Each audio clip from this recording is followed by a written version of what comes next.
Hello and welcome to Democracy Strengthening in Zambia. This is a public forum that allows us to talk democracy and the different aspects of it that will make it work.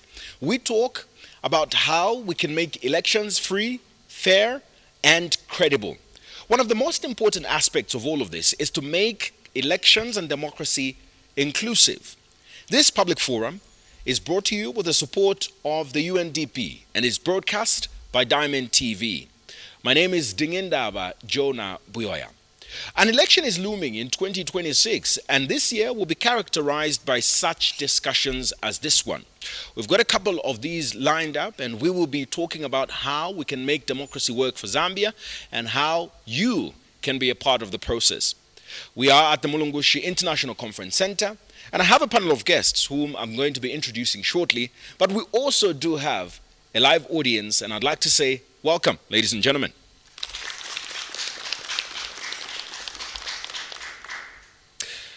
For my panel, I'd like to welcome you and thank you so much for making time to join us to talk about this very important subject.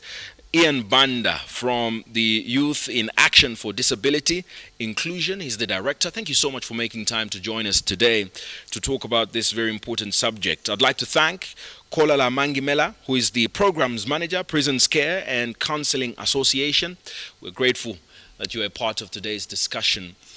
I'd like to thank Daniel Sichilongo, the Center for Young Leaders in Africa. Thank you so much for coming through today to this discussion. And finally, I would also like to extend thanks to Nachibinga, who is the Zambia National Women's Lobby Group Acting Executive Director. We're grateful that you're joining us here. I'd like to mention also that we did extend an invite to the Women's Caucus in Parliament, and that is Chiengi, Member of Parliament, Given Katuta, who was supposed to join us, but unfortunately has an emergency and is unable to make it to today's discussion. We'll proceed nonetheless. I have to say, though, a bit ironic that today we're talking about inclusive electoral and political participation. We don't have a woman here on the panel, but we do have the Zambia National Women's Lobby Group, and they are well represented. And like I said, we were supposed to be joined also by the Women's Caucus in Parliament, who are unable to make it today. So we did make an incredible effort to extend these invites, but we're grateful that all of you are here. I'd also like to say to the audience that you will have an opportunity to make a contribution, either ask a question or add on to what is being talked about here with our panel, and by virtue of that we will have an opportunity for that to happen, and all you have to do is raise your hand and the mic will be brought your way. Let's get this conversation started as we talk about inclusive electoral and political participation. And I'd like to start from my left with the representative from the Zambia National Women's Lobby, Nachibinga. Let's start off first of all from you and just your assessment as to what some of the main barriers are to the full participation of women in the electoral process in Zambia. Thank you so much for having us. And I think as I start, I would like to just make a small correction on the name, Zambia National Women's Lobby. So the group has since been dropped because of the growth and transformation of the organization. So it's now merely Zambia National Women's Lobby. So thank you so much for having us. And basically, like you rightly pointed, one of the pillars that makes a democracy strong is about the participation of all the different segments of the society, including women and the youth.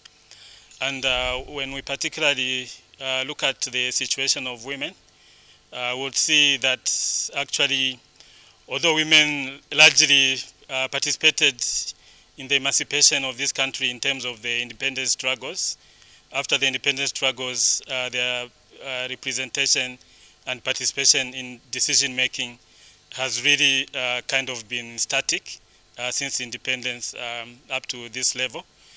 For example, I can give you an example in Parliament.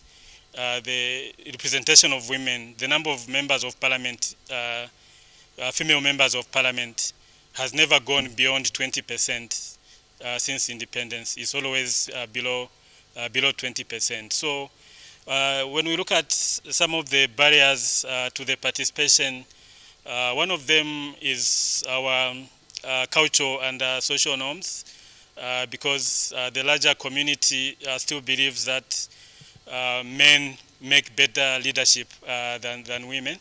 So I think the good thing is that this kind of belief is slowly transforming, and we are seeing how the community is coming up to support women who are vying out for leadership. But what this brings is that sometimes it tends to erode the confidence of women to come up and be candidates for leadership. So, for example, you talked about the elections that are coming next year in 2026.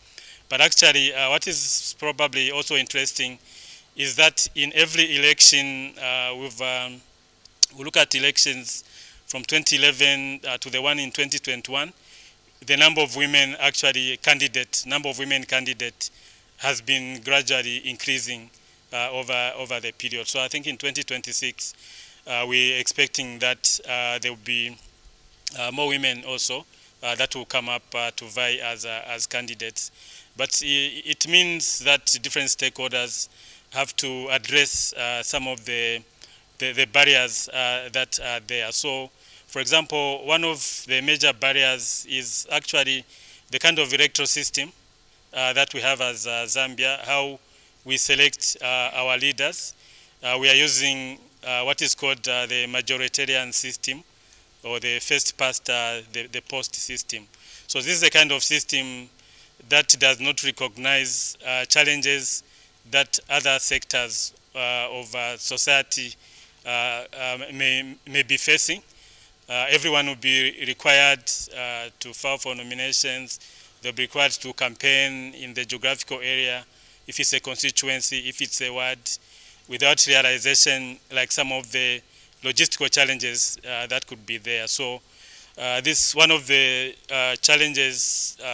Women usually have limited resources. Mostly, we've noted that most women are unable, for example, when it's campaigning, to visit all parts of the constituents or all parts of the ward. They are even unable to mobilize campaign teams in some of the areas to just get that wholesome support from the geographical area that they stand for. So I think these are some of the issues that need to be addressed. So one of the things obvious is the electoral system, which I'm sure stakeholders can reflect on how that can be resolved. There's a lot to unpack, and I believe we'll be coming back, to talk to specifics on some of the issues that you've raised. But let's also talk to Daniel Sichilongo, because you deal with a lot of young people, young leaders. And when I was listening to the concerns being raised by ZNWL, I also think that there's a lot of similarities on some of the challenges that young people face, like the last point on financing. But on your assessment, what looks like some of the biggest problems that young people are facing in a democracy like Zambia? Well, thank you very much. I'll start by saying that Zambia in itself as a democracy has never graduated in its political system. In that from our independence in 1964, we've never looked back to see if we are catering for different sections of society, specifically the marginalized groups, which is the youth, the women, and persons with disabilities. These are a critical facet within our society, and if we are not deliberate about how we handle them, then we have missed the point already. It is important to note that these groupings, the youth are the majority, the women are a majority, and the persons with disabilities are a special society within us. If these people are not at the table of decision making, it is merely impossible for their needs to properly be propagated. And it means as a democracy, we've been ignoring a very important facet, and that's what we intend to speak to. And as an institution, we realize that the critical nature of these marginalized groups has an intersectionality, and that's why Zambia National Women's Lobby is also a partner to us in advocating for a new electoral system.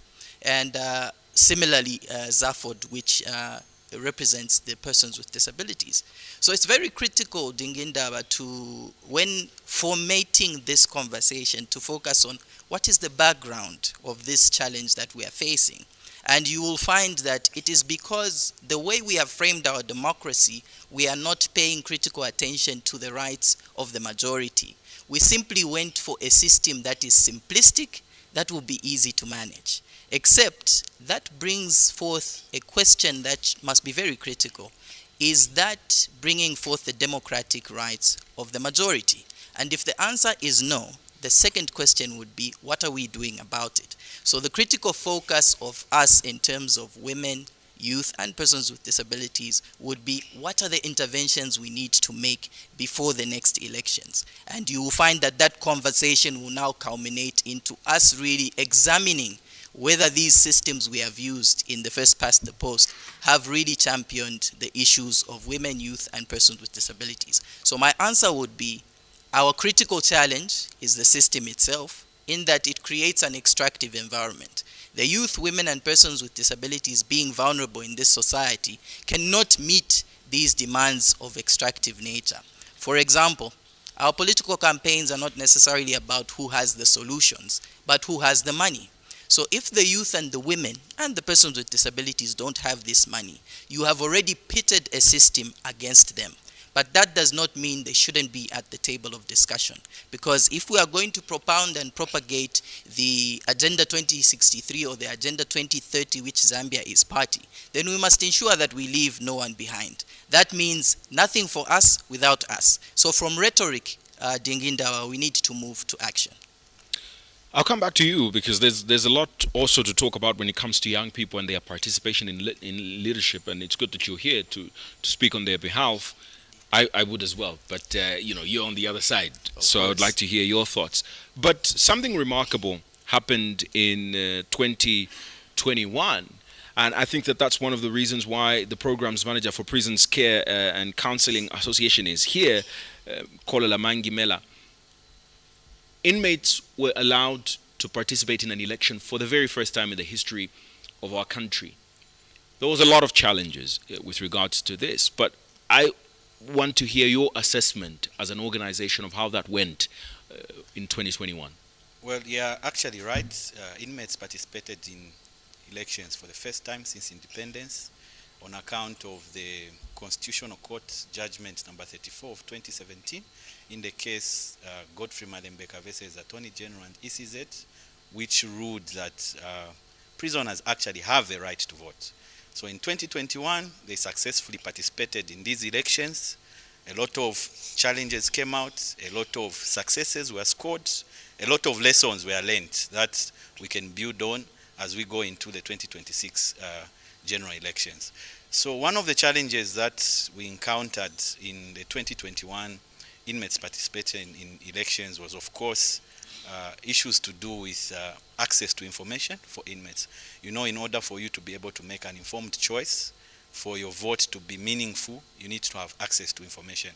But thankfully, with the support of the same project, the Strengthening Democracy project in Zambia, we were able to do some sort of voter education in prisons. We were able to provide some television sets. We were able to provide some newspapers, which made a number of inmates have access to the campaign trail. But surprisingly, there were no proper modalities on which political candidates could go in there and deliver their messages.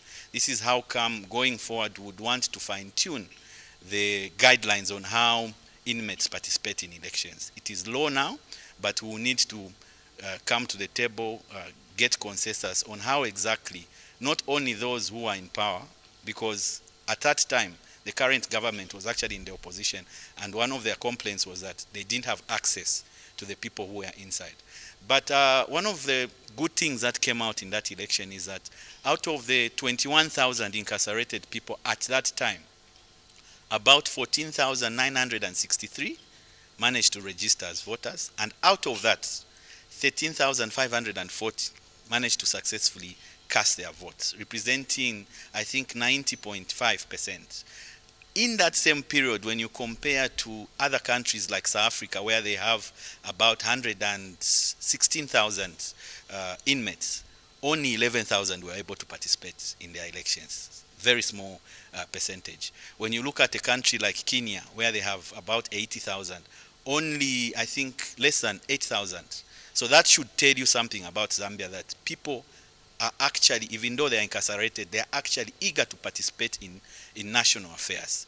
They want their vote to be able to translate into something meaningful. And one other thing that you would want to know is that 70% of the people who are in prisons are between the age of 18 and 35.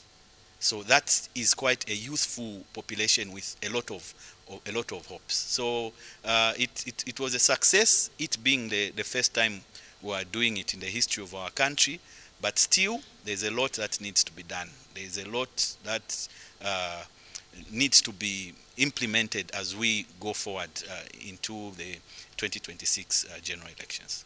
Let me get to Ian Banda. First of all, before I ask my question, I've got a preliminary question to ask. Did you participate in the election in 2021? By vote, did you vote? Well, yes, I voted because I understand that the issue of voting is a human rights issue. Okay. Yeah. No. I just wanted to know if you voted, and this is building up to my next question, being that, what was your experience voting in 2021, and were there any challenges that you encountered? Thank you. So, like I said, I voted in 2021. So some of the challenges that I had when I was voting was accessing my voting booth. So I had an opportunity where I didn't vote by secret ballot, but I voted using my laps, because the voting booth for me was higher, taller than the height of my wheelchair, and I felt that was a challenge. If you can allow me to go further, there are also challenges that we face as young people with disabilities. I'll talk of our colleagues who have got blind disabilities. We have had circumstances where there are either few or more ballot papers for our colleagues who have got blind disabilities who are there to vote, because as a nation we do not have data on how many persons with disabilities we have in our country, which poses a challenge. Another one, I think we feel as a country we are good in policies. We have got the Electoral Act, which clearly speaks on how we can include persons with disabilities when they are voting. However, implementation has been very weak, because we feel young people with disabilities, when they come to vote, most challenges they face is on understanding also on the process of voting in terms of information.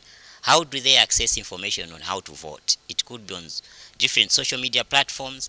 How accessible is that social media platform for our colleague who have got deaf? Is there a sign language interpreter who is giving information on sign language on how to vote, which poses a challenge?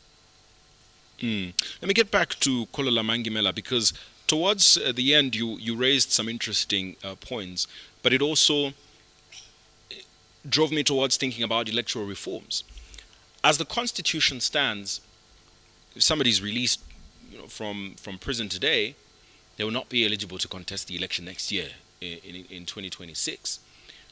Do you think that this needs reform, or it's a realistic expectation that beyond just leaving prison as an inmate, you still need a further integration into society that will allow for some breathing space before you can take up a leadership role? Well, you might be aware that Zambia has actually moved from the punitive model of looking at those who come into conflict with the law to a correctional model or a social model. The first model focuses on punishing individuals. So when we changed the law from prisons to correctional, the focus was transforming an individual into becoming a better person, because it's been proven in the past that the punitive model does not reduce the amount of crime that happens there in society. The correctional model otherwise tries to reform people, and in most circumstances, when properly reformed, they will not, chances are they will not reoffend, they will be better productive citizens in the country. So it's quite a double standards per se, where you say we are correcting people, but at the end of the day, after the correctional process, you still go ahead to go and punish people and still exclude them from participating in different national affairs.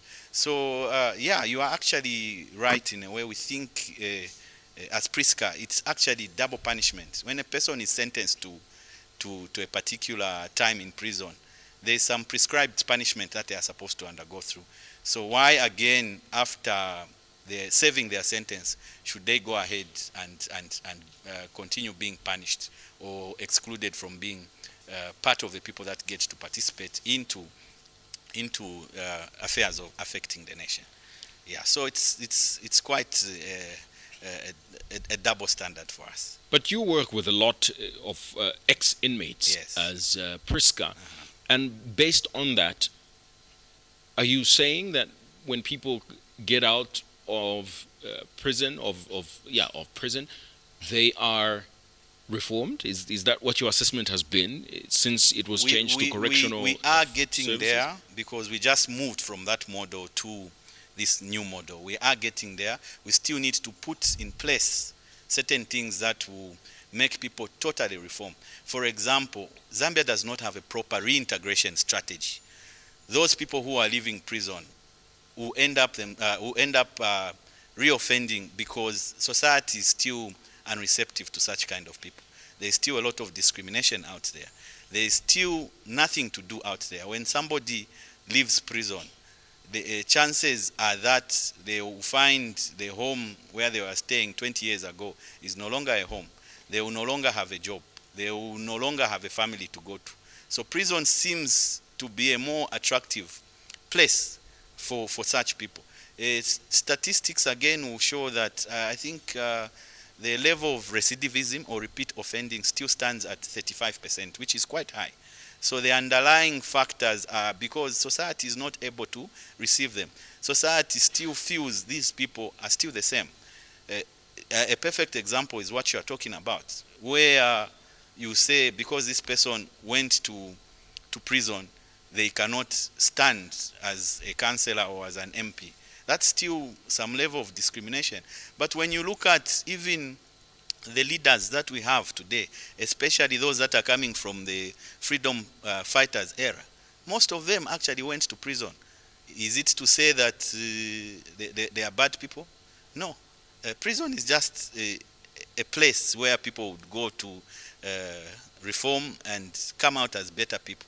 And others will go to prison not because they are actually guilty, but because maybe it's a technicality. So should you exclude such people from participating into national affairs?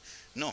We have perfect examples of, good examples of people who've been to prison, and today there are people that are actually contributing in a big way to our society. A perfect example is my executive director, Dr. Godfrey Malembeka, who was in prison for about 4 years, but today he led an institution that has made great contributions to this country, and people are able to participate, thousands are able to participate on elections on account of his advocacy. So people can still contribute meaningfully despite them going to prison.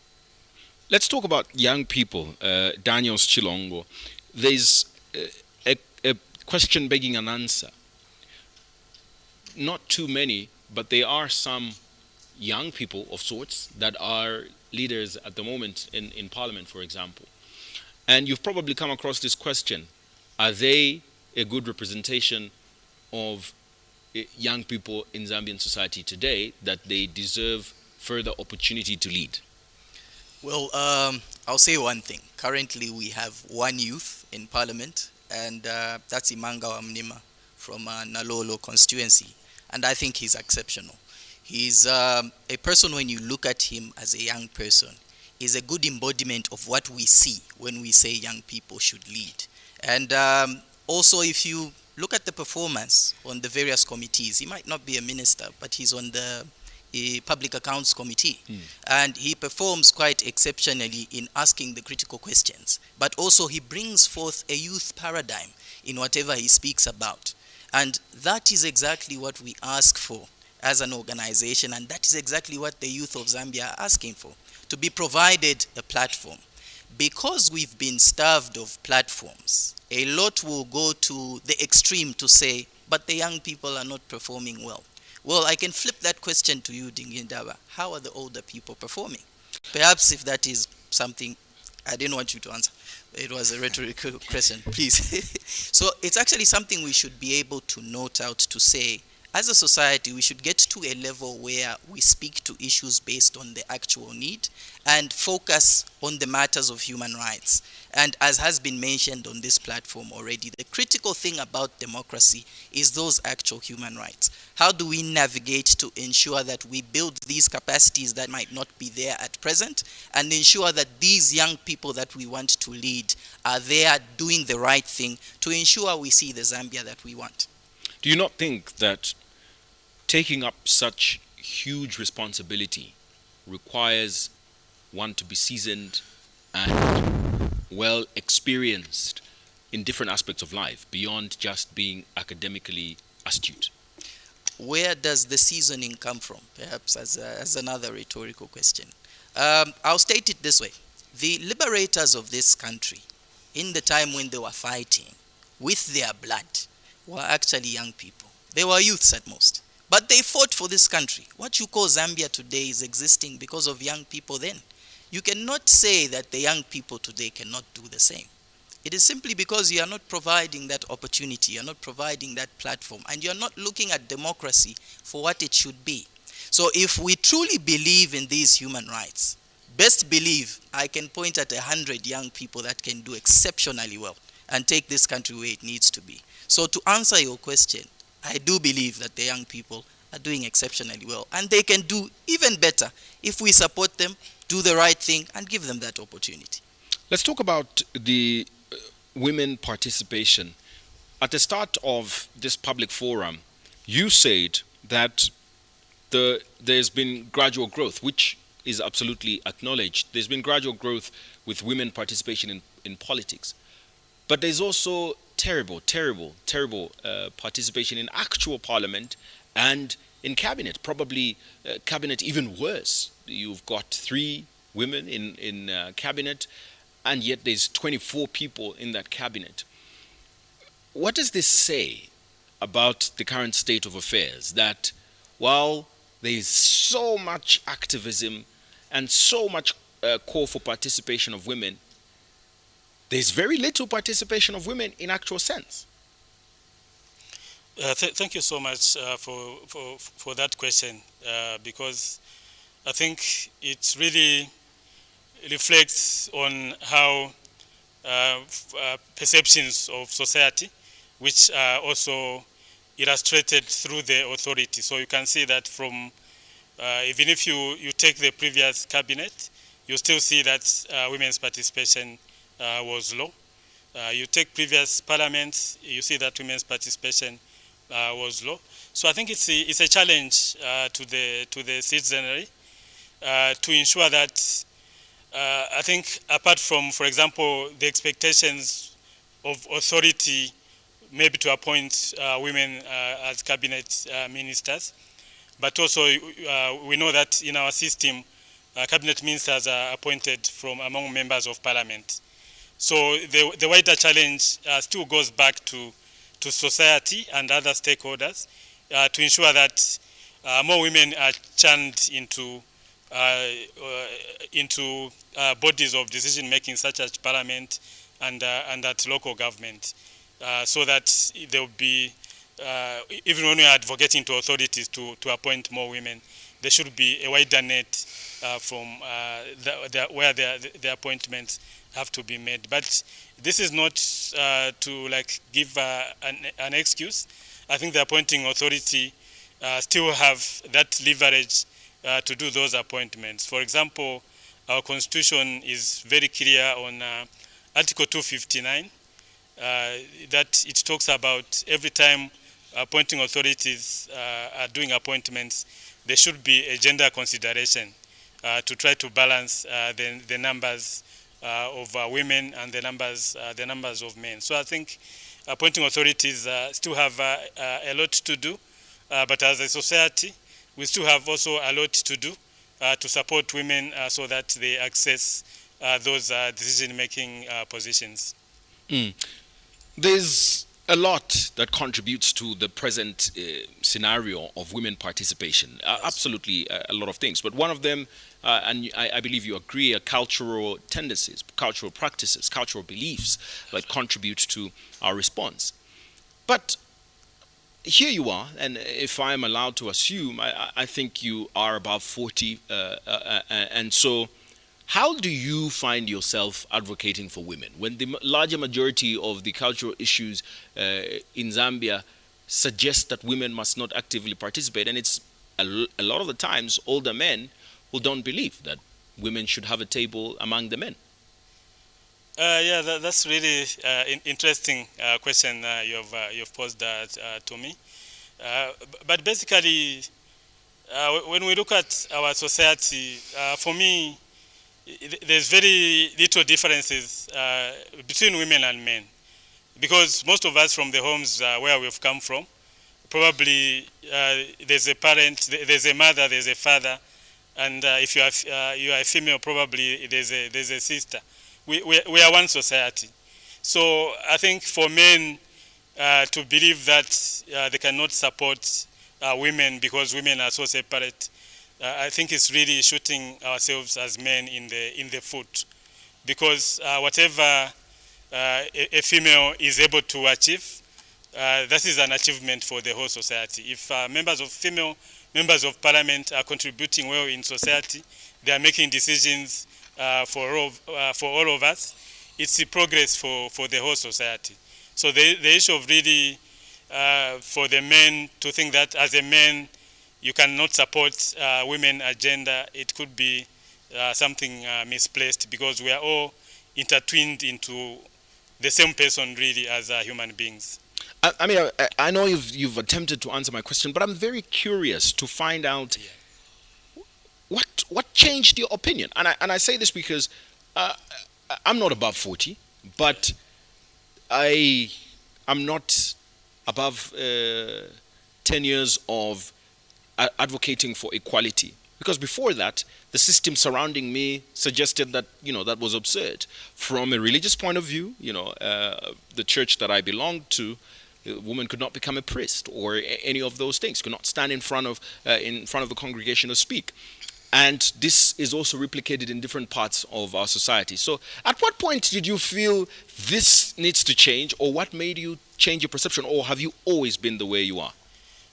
So really, I think the change is really changed a long time ago, because it started from my observation from my family. In my family, we have two sisters and eight males. So from that perspective, always because of the way the parents were keeping us, I also realized that actually my sisters are the same like me. And then when I grew up and I got married, and I was blessed with kids, two boys, two girls, and I just realized that actually the issue of sex is really just an identity. The initial identity is really human being, whether it's a male or it's a female. The human being identity comes first, and so when it comes to things that males can pursue and females can pursue, there are a lot. The opportunities are a lot. So my perspective changed a long time, and then when I was able to finish school, apparently at some point, actually, I was when I finished school.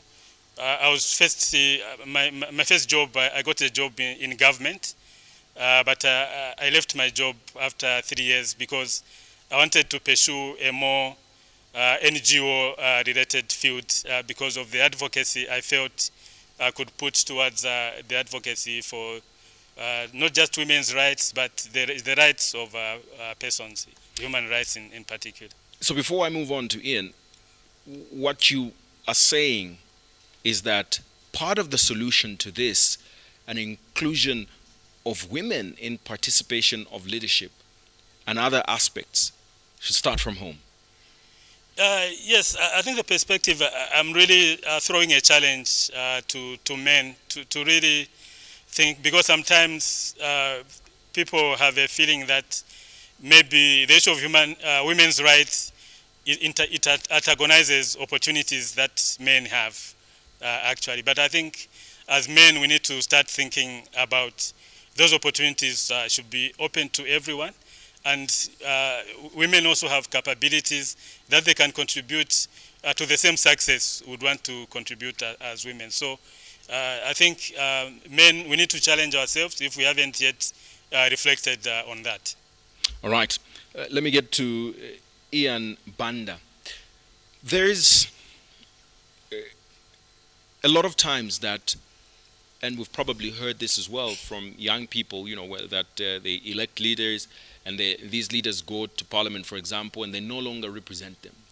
But do you feel that having a representation for persons living with disabilities, the government or the president appointing a minister who has a disability, or having some in parliament, do you believe that this is going to help in dealing with the challenges that the marginalized are facing in our country?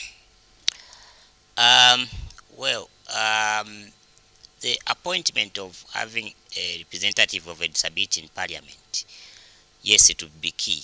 But the issue here must be that person must be a person with a disability. An adage says nothing about us without us, because we believe that that colleague will be able to be speaking on the experience point of view as a person with a disability, and also maybe that person would be aware on the challenges that persons with disabilities have and understand the rights that persons with disabilities have. Right now, we have a disability caucus at Parliament, where we are, with the support of Chairperson Society of Zambia, where we are doing an awareness raising on the rights of persons with disabilities to members of Parliament, because we realize that maybe lack of representation, because of members of Parliament not having knowledge on some of the rights that persons with disabilities have. So it begins with awareness in understanding the challenges that persons with disabilities go through, and understand that even persons with disabilities have got rights. Zambia is the signatory of the Persons with Disabilities Act of number 6 of 2012, and we realize that even members of Parliament do not know that there's an act that speaks on the rights of persons with disabilities. I'll be coming to the audience for you to make your contributions and ask your questions right after I ask this question to PRISCCA, because the first time that this inmate voting happened in 2021, you've highlighted a higher than usual participation for inmates. But are you also not considering the possibility that this was the case, maybe because it was the first time, but also that some of these inmates were forced? Because some people would not want to vote without any information. I mean, what's the point of voting without information? What's the point of voting for the well-being of people who are out there where I'm not? Don't you put all these consideration that this vote in the prisons is most susceptible to manipulation? First of all, allow me to bring out the rationale behind us trying to include prisoners into the democratic process. You agree with me that world all over, not just in Africa, those who aspire for a vote, or those in power, will actually pay attention more to the people that put them in office. If prisons were to be included into the electoral process, or them being able to vote, it would mean at some point those decision makers will have to go there and make some promises. Whether they will do it or not still remains another question. But the idea was to bring decision makers closer to the people. I agree with you again. The vote should translate into something meaningful at the end of the day. It's not just a matter of people having to vote. It's what is that vote going to do for me at the end of the day. We should have inmates, when they are leaving prisons, be able to follow their counselors. They should be able to follow their civic leaders and challenge them to say, we participated into putting you into office. Are you going to link us to CDF? Are you going to link us to access to land? So that's what we actually wanted to happen. We wanted these people to bridge the gap between decision makers and those that are inside there in prison. But with regards to them being forced to vote, I don't think that is the case. It was them who are inside being able to understand that this is what a vote can do to me. This is what a vote can do for me. So it's about enhancing civic education. People understanding to say, if I vote, I have the power to hold the duty bearers accountable. I have the power to demand for my rights, because it's some sort of leverage. Next time the person comes and they are not able to fulfill your rights, you will be able to withhold your vote. So it wasn't an aspect of being forced, but citizens being aware that this is the importance of a vote. And it shouldn't just be a once-off thing. It's supposed to be a continuous process. Even when they leave prison, even when they are in prison after voting, we're supposed to have platforms where a councillor goes to sit down with the people that voted for him and fulfill some of those campaign promises. This is how come, even though not legal, going forward would encourage even things like social contracts between those who come to aspire for a vote and the would-be voters, so that there's something on the table for each one. It shouldn't just end at someone going to parliament or going into office, but it should translate into a benefit for those that vote. It should translate into improved accountability of resources. It should translate into efficiency, into delivery of services. Because now people are able to say, if you don't do this, in 2026, we'll try the other route. That was the rationale. All right, thank you so much for that thought. But let's turn to the audience. Ellen Choa is going to be our first participant and our first woman for today. So you may please stand and share with us your question or your contribution. Thank you so much. So my question goes to the gentleman in like a dark shirt. So you talked about women in democracy, and like some of the challenges include women don't support women and also cultural norms. So what do you think is the best way for women to be included in democracy? Thank you. All right, thank you so much. We'll take our second question. I believe that the first question is going to go to Mr. Nachibinga. And yes, you can go ahead. Thank you. My name is Stephanie Chileshe, and my question goes to the first speaker at the beginning of the program. In terms of stereotypes, how do gender stereotypes impact the way female politicians are perceived by the public? Thank you. All right, both questions are for you, I believe, and then we'll take the third question. Good morning. So my name is Charity Chizola, a representative from CYLA, Zambia. So I have a contribution to the discussion that is going on. So when it comes to inclusion, I think the topic at hand is so timely, especially as we go towards the 2026 elections. And it's good to see that different demographics are represented by the panelists.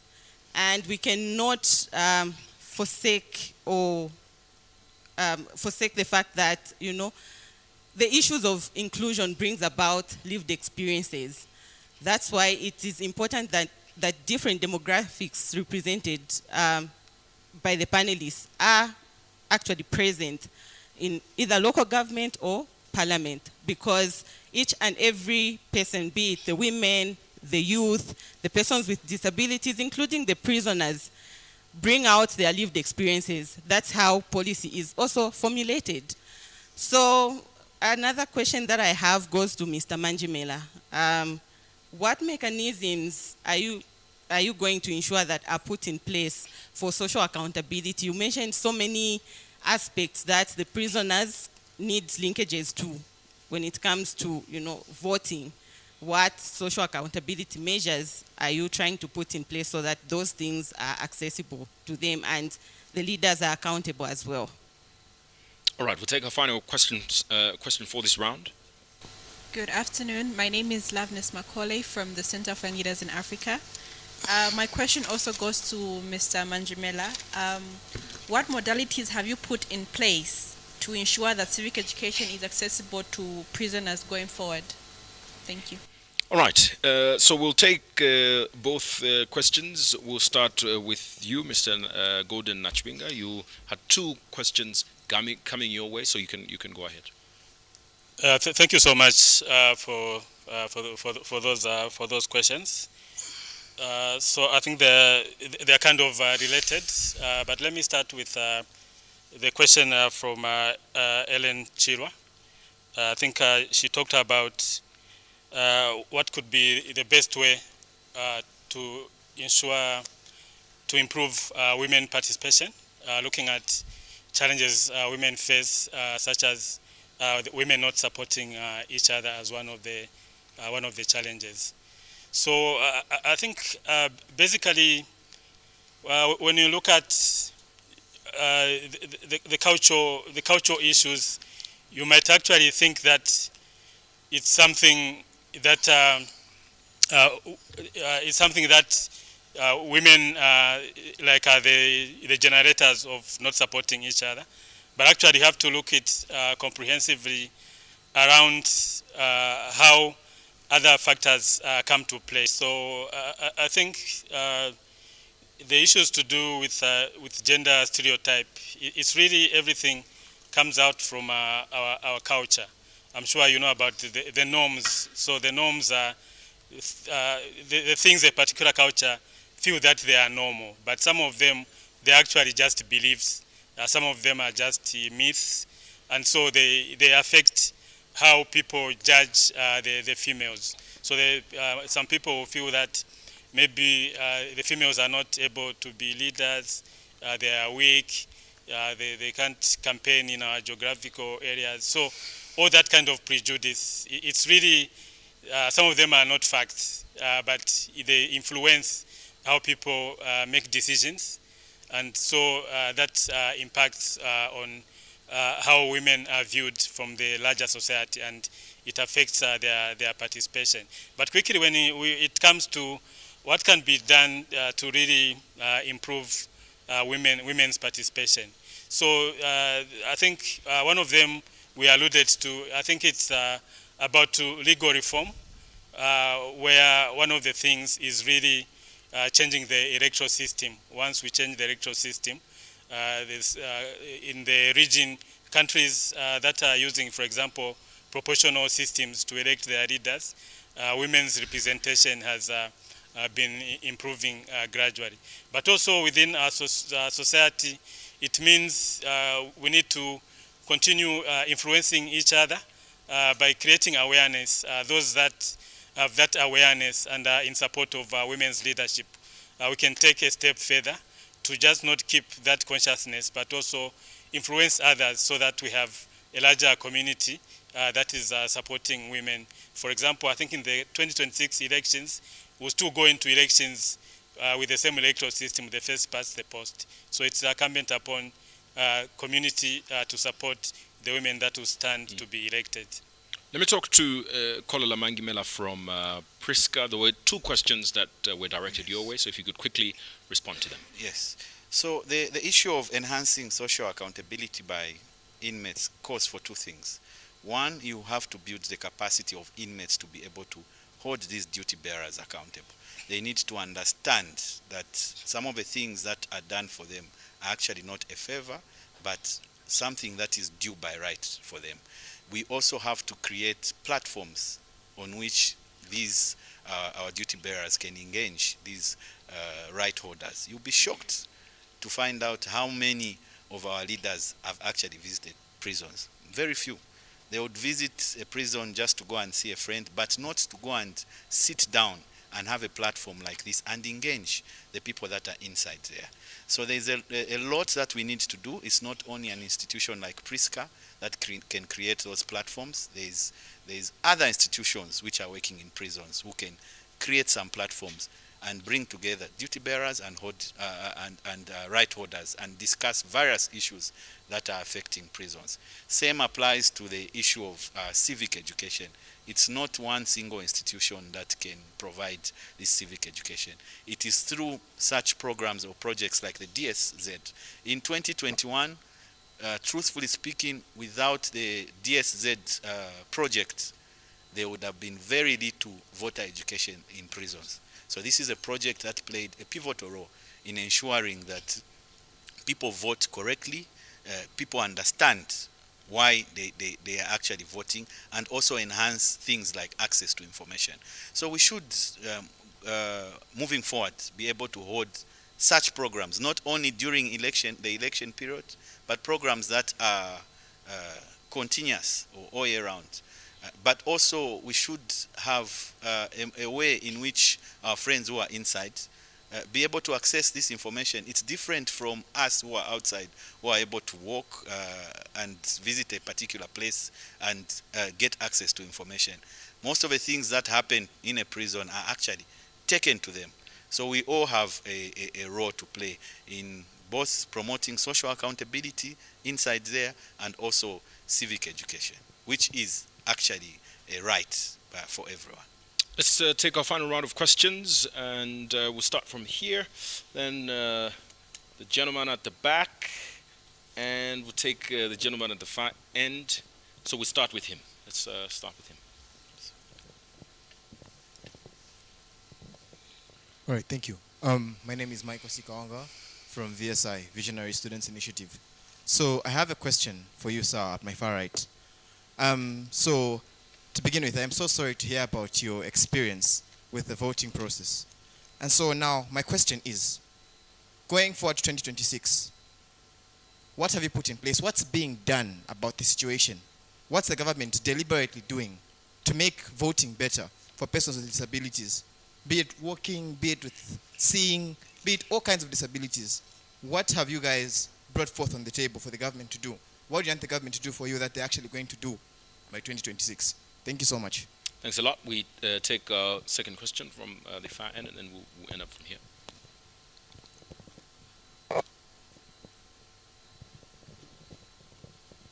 Thank you. Good afternoon. Jeff Ngoma is my name, Executive Director of Citizens for Democratic Governance, an NGO premised on inclusive advocacy for democratic governance. It's a very timely discussion, and thanks to Diamond TV. Now, looking at the questions that have come forth from the moderator, I can only conclude that mindset, capacity building, and collaboration are the key answers to the challenges that are being discussed right now. That's our inclusive democracy. Why am I saying so? If we look at the youths, for instance, I think the greatest challenge that we have amongst youths is misplaced priorities, okay? We have more youths today on social media, for instance, who are following up pages that do not add up to their well-being or societal well-being, compared to pages that or programs that add up to societal well-being. If you look at persons with disabilities, I think mindset change is inevitable at this point. For a long time now, they've been crying for inclusion, but I think and feel what we should cry for is capacity building, mindset change, because the greatest challenge being suffered here is self-political stigma. For our women, I think it's compromised capacity, the glass ceiling that is not being talked about. We can advocate for inclusion here for our women, but as long as their capacity remains below par, then it will be impossible for them to take center stage in participation where politics and leadership is concerned. Then the other thing that I probably wanted to talk about is collaboration amongst CSOs and NGOs, okay? Just look at how inclusive the panel is there. But I would want to believe that it is probably the first time for some of them to meet. How great it would be for these to continue working together. Look at PRISCCA, for instance. PRISCCA has prisoners with disabilities in there. Okay? PRISCCA has women prisoners in there. If they were to work with Mr. Ian, if they were to work with women's lobby group, women's lobby, like they have said, I think it would be a great thing. So let collaboration also be emphasized on. That way we'll be able to achieve great results. Thank you. Thanks a lot. We'll take a final question or contribution here, and we can conclude over here. Here.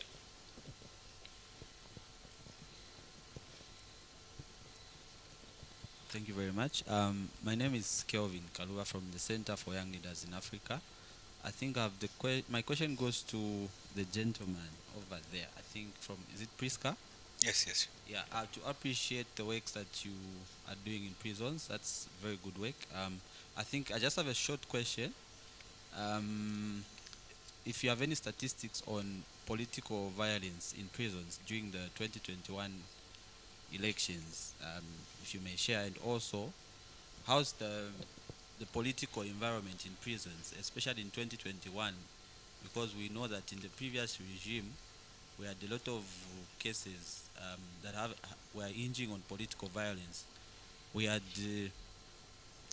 different camps that would not allow other camps to put on different types of uniforms for their political parties.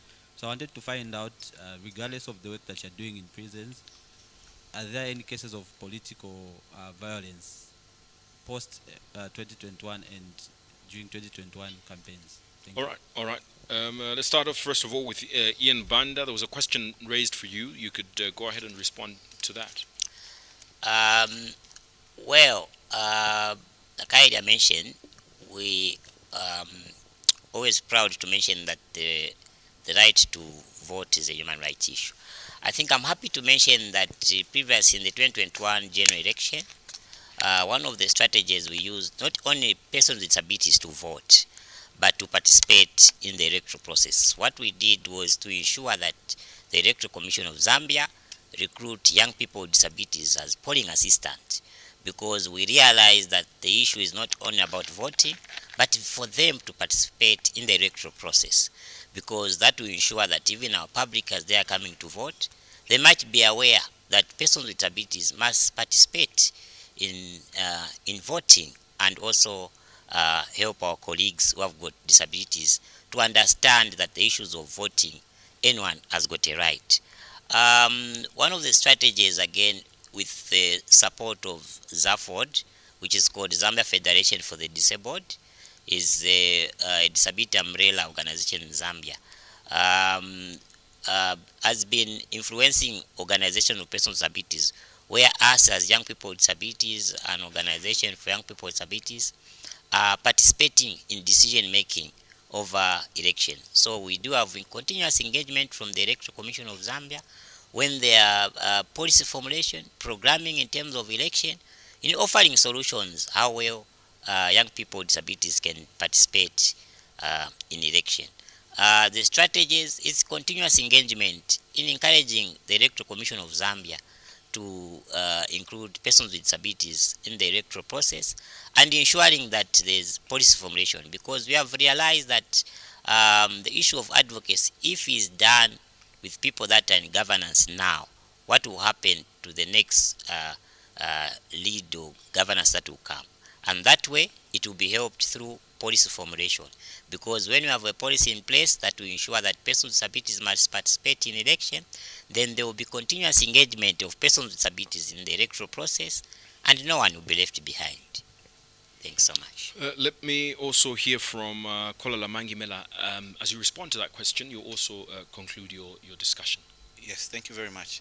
I think I would like to mention that prior to the 2021 elections, there was a technical committee that comprised of ECZ itself, Zambia Police, and I think Department of National Registration, some civil society organizations, and the church, that actually went around in a number of selected prisons to try and get their views on how they would want voting to be conducted in prisons. And one of the concerns actually was that because prisons was a security place, they had people with different political backgrounds in there. So there was submissions by inmates that they wouldn't want to see active campaigns in prisons because of what they had seen outside there. You can imagine a riot breaks out in a prison over political differences.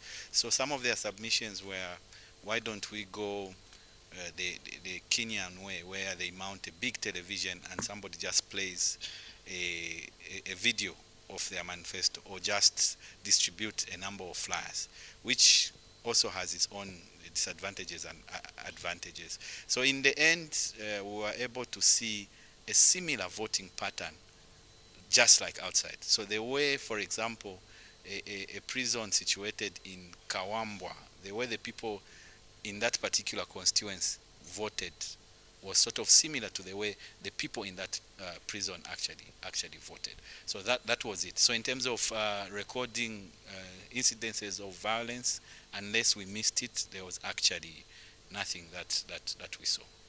Thank you so much for that contribution. Let's quickly get some concluding remarks from Daniel Sichilongo as we wrap it up today. Thank you very much. Young people matter. Young people's rights are human rights, and we should always remember that we have a responsibility to that dividend. So to the young people in the audience, to the young people at home, it's your time to raise your voice. Ensure that there is nothing for us without us. Thank you so much. And we also get some concluding remarks from Gordon Nachibinga from Zambia National Women's Lobby. Thank you so much. So to strengthen our democracy, we really need to have an improvement of women participation. And to achieve the improvement of women's participation, every stakeholder, every one of us has to play our role. The community has to change their mindset and support women. Political parties needs to be also more gender inclusive, and other people, even as we look towards the elections that are coming next year. Thank you so much. Gordon Nachibinga, Zambia National Women's Lobby Acting Executive Director. Daniel Sichilongo, Center for Young Leaders in Africa. Kwalala Mangimela, Programs Manager, Prisons Care and Counselling Association. And Banda, Youth in Action for Disability Inclusion Director. Gentlemen, thank you so much for joining us in this public forum. Would also like to mention that we did extend an invite to the Women's Caucus in Parliament. Member of Parliament for Chiengi constituency, given Katuza was supposed to join us, was unable to join us today due to a personal emergency. But would also like to thank our live audience who have been a part of today. Would also like to thank you for watching this edition of our public forum, supported by UNDP, broadcast on Diamond TV. My name is Dingendaba Jonah Bioya. Until the next one, goodbye.